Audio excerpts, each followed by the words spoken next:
everyone, welcome to What I Eat in a Day, Kolkata edition. Morning रे breakfast पे आमे जाए पहुँचलु कोलकातार पार्क स्ट्रीट रे थिबा गोटे ओल्ड और ब्यूटीफुल प्लेस को जोटा कि फ्लारीज बेकरी फर्स्ट आम ट्राए करथिलु सेटिकार चिकन पैटीज जार टेस्ट मते बिल्कुल भी भल लगी नथला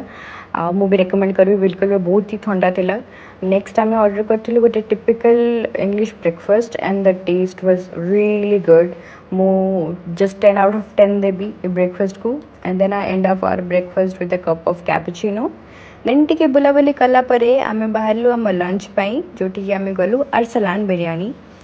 आउ जाऊ जाऊ आम ऑर्डर करूँ गोटे नॉनवेज प्लाटर जो थे कि मटन आउ चिकेन कबाब्स वगैरह थिला आउ यार टेस्ट भी बहुत अमेजिंग थिला प्राइस हिसाब रे क्वांटिटी बहुत ही भल थिला और टेस्ट भी यार अमेजिंग ही थिला मते ओवरऑल ये प्लाटर टी बहुत भल लगिला I will give it a 7 out of 10 तापर आम ट्राए करूँ यार biryani honestly speaking it's the best biryani ever at most recommended place to visit next मु डिनर रे खाई गोटे मिष्टी दही कोलकाता जाकि जब मिष्टी दही ट्राई न कल कौन कोलकाता गला next we ended our day with the glass of chilli guava juice